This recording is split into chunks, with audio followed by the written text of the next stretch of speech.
नमस्कार, बहुत स्वागत करता हूं आपका डीएनए पॉलिटिक्स में। आप देखना शुरू कर चुके हैं डीएनए विश्लेषण। देखिए, आज इस डीएनए का विश्लेषण जो है उन कार्यकर्ताओं के लिए है जो लगातार फील्ड में लगभग 5 साल अपना समय देते हैं, लेकिन अंत में उन्हें भौकाल मचाने का मतलब उम्मीदवारी का घोषणा नहीं कर पाते हैं। और क्या बिहार की राजनीति या आप कह ले कि भारतीय राजनीति में अब बदलाव हो चुका है और अब क्या सामान्य कार्यकर्ता जो है वो विधायक की कुर्सी तक नहीं पहुंच सकता? ये सवाल क्यों? क्योंकि ये तीनों तस्वीरें देखिए, क्योंकि ये तीनों तस्वीरें देखकर आपको अंदाजा लगेगा कि ये तीनों जो है सेलिब्रिटी हैं। जी हाँ, कोई संगीत के फील्ड से है, कोई फिल्मों के फील्ड से है, लेकिन सवाल ये उठता है, ये लोग पैराशूट कैंडिडेट कहलाते हैं, मतलब ऊपर से आए हुए कैंडिडेट कहलाते हैं। ये लोग लगातार 5 साल सड़कों पर नहीं चलते हैं, उन क्षेत्रों का ज्ञान नहीं होता इन्हें, लेकिन अंत में जो टिकट मिलता है ये इन्हीं को मिलता है। हालांकि सब अपने अपने क्षेत्र में बेहतर कार्य करते हैं, लेकिन सवाल उठता है कि फिर उन कार्यकर्ताओं का क्या जो लगातार 5 साल सड़कों पे घूमते हैं, मोहल्लों में घूमते हैं, उन्हें हर बात का इल्म होता है कि कहाँ पर लोगों को, एक सामान्य लोगों को दिक्कत होती है। क्या अब तुलना कीजिए कि ये जो सेलिब्रिटी है, क्या ये 5 साल घूमते हैं उन सड़कों पर, और क्या इन्हें अंदाजा हो सकता है लोगों की तकलीफों का? अब आपके मन में सवाल आएगा कि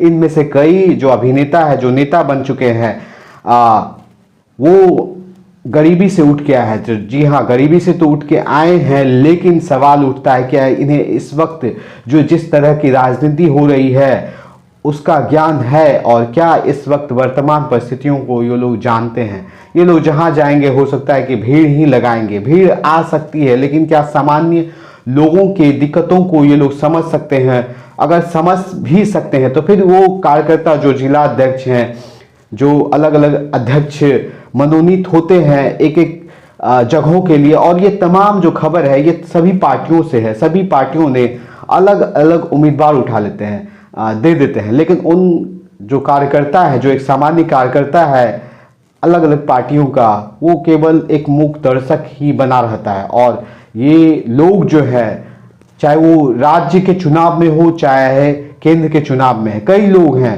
जो अचानक आते हैं और उम्मीदवार भी बन जाते हैं, जीत भी जाते हैं, लेकिन सवाल उठता है कि उन कार्यकर्ताओं का क्या उन्हें जमीनी हकीकत पता होती है? ये सवाल बेहद महत्वपूर्ण है। हालांकि डीएनए का जो अगला विश्लेषण आप देखेंगे वो छठ पूजा के बाद ही देख पाएंगे डीएनए पॉलिटिक्स में, और इन तमाम जो चित्र देख रहे हैं आप, इनके बारे में अलग अलग विश्लेषण हम आपको डीएनए पॉलिटिक्स में जरूर बताएंगे। लेकिन फिलहाल सवाल आपके लिए छोड़े जा रहे हैं, क्या ये जो सेलिब्रिटी हैं इन्हें ज़मीनी हकीकत पता होती है, और ये क्या भारतीय राजनीति के लिए बिल्कुल सही चीज है? और क्या भारतीय राजनीति अब बदलती हुई नजर आ रही है? क्या एक सामान्य कार्यकर्ता अब विधायक का उम्मीदवार नहीं बन पाएगा? क्या पैसा बोलता है? ये सवाल बेहद महत्वपूर्ण है, और इस सवाल का जवाब जो है आप हमें कमेंट बॉक्स में ज़रूर दीजिएगा। और आपकी अगला जो डीएनए विश्लेषण होगा वो छठ पूजा के बाद होगा, इसलिए आप तमाम दर्शकों को छठ पूजा की बहुत सारी बधाई। फिलहाल इस वीडियो में इतना ही, लेकिन ऐसे तमाम वीडियोस को पाने के लिए फौरन हमें लाइक कर ले, शेयर कर ले, सब्सक्राइब कर ले। यूट्यूब, फेसबुक, इंस्टाग्राम पर उपलब्ध है, तथा हमारे तमाम सोशल मीडिया लिंक्स को अपने दोस्तों, रिश्तेदार, परिचितों के बीच शेयर कीजिए, साझा कीजिए। हमें मजबूत बनाइए। अपना बहुत बहुत ख्याल रखिए। बने रहिए हमारे साथ और देखती रहिए DNA politics with the Katiyar live.